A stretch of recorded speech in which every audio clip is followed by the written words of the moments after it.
జగన్నాథుడి ఆలయంలో మహా అద్భుతం ఆవిష్కరించబోతుంది. దైవిక సంపద బయటపడే రోజు దగ్గర పడింది. జూలై 14న ముహూర్తం ఖరారైంది. రత్న భండాగారం బద్దలు కాబోతోంది. తాళంతో తెరిస్తే ఓకే, లేదంటే బద్దలు కొట్టడమే మిగిలింది. ఎన్నికల్లో బీజేపీ ఇచ్చిన హామీ ప్రకారం పూరి జగన్నాథుడి సంపదను బయటకు తీయబోతుంది. మరి రత్న భండాగారంలో నిజంగానే వజ్ర వైడూర్యాలు, గోమేధిక పుష్య రాగాలు, కెంపులు, మనులు, స్వర్ణాభరణాలు ఉన్నాయా? రహస్య గది చుట్టూ నాగబంధాన్ని దాటుకుని వెళ్లడం సాధ్యమా? రహస్యాలకు కేర్ ఆఫ్ రత్న భాండాగారం. పూరి జగన్నాథుడి కళ్ళు చెదిరే సంపద. మణిహారాలు, వజ్ర వైఢూర్యాలు, కెంపులు, మణులు, స్వర్ణాభరణాలు. రహస్యాలకు కేర్ ఆఫ్ రత్న భాండాగారం. రత్న భండార్ లోపలి గదిలో ఏముంది?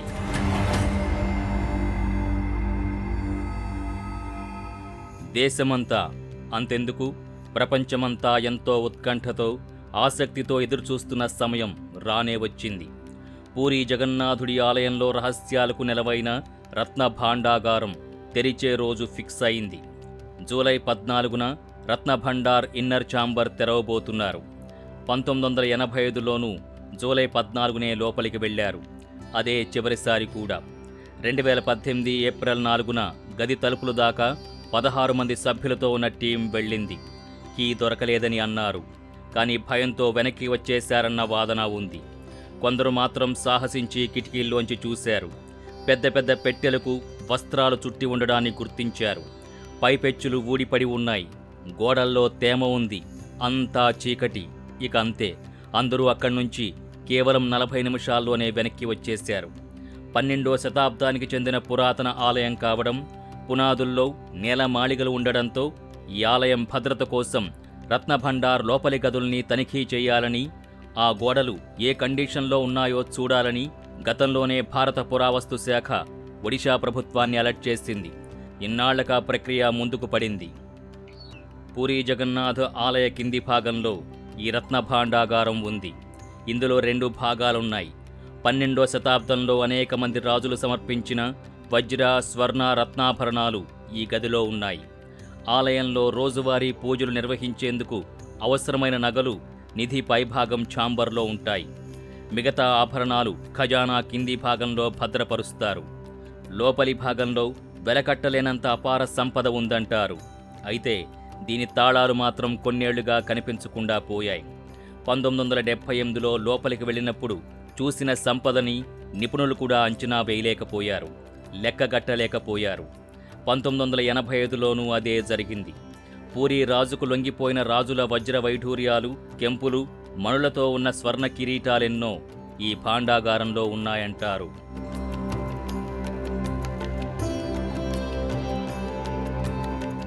కేరళలోని అనంత పద్మనాభస్వామి అనంత సంపద గురించి, నేలమాళిగలు తెరవడం గురించి యావత్తు ప్రపంచమంతా తీవ్ర ఉత్కంఠకు గురైంది. నాగబంధం వేసిన 6వ గది చుట్టూ చిత్ర విచిత్రమైన ప్రచారాలు జరిగాయి. ఇప్పుడు కూడా పూరి జగన్నాథ ఆలయంలో రత్న భాండాగారం చుట్టూ అంతకు మించిన ఉత్కంఠ నెలకొంది. జూలై 14న ఆ రహస్య గదిని తెరిచేందుకు అంతా సిద్ధమైంది. అందులో ఏముంది, బయటకొచ్చేదెంత, లోపల ఏమైనా ఉందా అన్న ఉత్కంఠ అంతటా నెలకొంది. అసలే దైవిక సంపద. 12వ శతాబ్దానికి చెందిన అతి పురాతన ఆలయమది. మరి అలాంటి ఆలయ సంపద బయటకు తీయడమంటే చాలా రిస్కుతో కూడుకున్నదే. ఆధునికవాదులు ఎన్ని చెప్పినా సంప్రదాయాల ప్రకారమే ఇలాంటి దైవనిధుల్ని బయటికి తేవాల్సి ఉంటుంది. అసలే నాగబంధం వేసిన తలుపుల్ని బద్దలు కొట్టి లోపలికి వెళ్లడమంటే మాటలా? గుండెలదిరిపోయే క్షణాలవి. చివరిసారిగా 1985లో వెళ్లిన వారు మాత్రం పాములేవీ కనిపించలేదని చెప్పుకొచ్చారు. అయితే రత్న భండార్లో విషపూరితమైన కింగ్ కోబ్రాల ఉనికి గురించి, పూరి జగన్నాథ ఆలయ సంపద గురించిన పురాణాలు, జానపద కథలు ఎన్నో ఉన్నాయి. సో దేని లెక్క దానిదే. Puri Jagannath heritage corridor project కింద ఆలయ సుందరీకరణ పనులు చేపడుతున్నారు. ఈ క్రమంలో ఇటీవలే ఆలయ పరిసరాల్లో పాములు కనిపించాయంటున్నారు అధికారులు.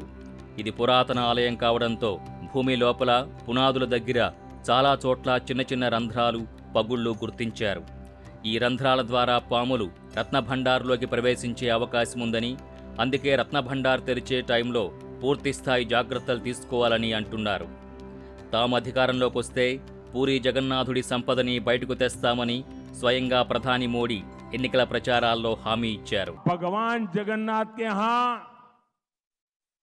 कितने आभूषण थे, कितनी संपत्ति थी, आधिकारिक रूप से श्री रत्न भंडार पिछले करीब 40 साल से खुला नहीं है.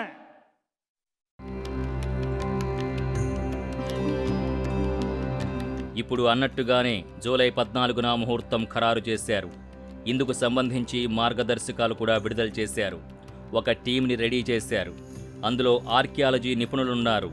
చిమ్మ చీకటి ఉండడంతో పవర్ఫుల్ లేజర్ టార్చ్ లైట్స్ తీసుకెళ్తున్నారు. ఆలయ కమిటీ సభ్యులున్నారు. ఆభరణాల విలువ లెక్కించేవారున్నారు. పెద్ద పెద్ద పాముల్ని సైతం అవలీలగా పట్టుకుని బంధించే పకడ్బందీ స్నేక్ క్యాచర్స్ ఉన్నారు. అన్ని రకాల మందులతో డాక్టర్లు రెడీ అయ్యారు. అసలే రహస్య గది. గత 39 ఏళ్లుగా అటువైపు ఎవరూ వెళ్లలేదు. ఎలాంటి వాయువులుంటాయో తెలీదు.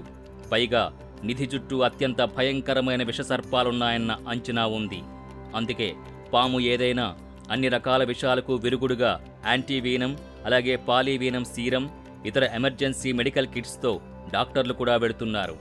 రత్నభండార్ ఇన్నర్ ఛాంబర్ తలుపులు డూప్లికేట్ కీతో ఓపెన్ కాకపోతే తాళం బద్దలు కొట్టేవారు వెళుతున్నారు. సో వెళ్లడం పక్కా. తాళం చెవి దొరక్కపోతే తాళంతో సహా తలుపులు బద్దలు కొట్టడం పక్కా అని డిసైడ్ అయ్యారు. हम लोग 3 बात पर उपनीत हुए आज का रिजोल्यूशन में. एक तो पहले डेट फिक्स हम सरकार को अभी अनुरोध कर रहे हैं 14 तारीख को खोलने के लिए सरकार हमको अनुमति दे, क्योंकि सेक्शन 6 के रूल 6 के प्रावधान के अनुसार सरकार का अनुमति खोलने के लिए चाहिए और उसमें भी निष्पत्ति हो गया है. चाबी उस दिन हमारे पास आएगा. चाबी में खोलेगा नहीं खोलेगा, जैसे भी हो उसको खोला जाएगा. उसी दिन ही हम सामान को शिफ्ट करेंगे. सामान शिफ्टिंग के लिए भी मैनेजमेंट कमेटी ने डिसीजन ले रहा है. उनका आइडेंटिफाइड टेम्पररी रत्न भंडार वो बना रहे हैं. उसी का अंदर गर्भगृह का अंदर में ही बन रहा है. 1978లో చివరిసారిగా పూర్తి స్థాయిలో రత్నభాండాగారం ఇన్నర్ ఛాంబర్లోకి ఒక టీం వెళ్ళింది. జగన్నాథుని వెలకట్టలేని విలువైన ఆభరణాలు 5 కర్రపెట్టెల్లో ఉంచినట్టు గుర్తించారు. కొందరైతే 15 వరకు చెక్క పెట్టెలున్నాయంటున్నారు. ఈ పెట్టెల చుట్టూ వస్త్రాలు చుట్టి ఉన్నాయి. పూర్వం అప్పుడప్పుడు దాన్ని తెరిచి సంపద లెక్కించేవారు. 1978 తర్వాత అటువైపు ఎవరూ వెళ్లలేదు. ఏం జరిగిందో తెలీదు. తాళం కీ కనిపించకుండా పోయింది. 2018లో ఒరిజినల్ కీ లేదన్నారు. ఆ తర్వాత డూప్లికేట్ కీ దొరికిందని చెప్పారు. అంతా గందరగోళం, ఇంకెంతో అనుమానాస్పదం. కానీ అవన్నీ పటాపంచలయ్యే రోజు రానే వచ్చింది. సాక్షాత్ జగన్నాథుడి అనంత సంపద అశేష భక్తజనం చూసి తరించేలా బయటికి రాబోతోంది. For more videos like this, subscribe Big TV channel.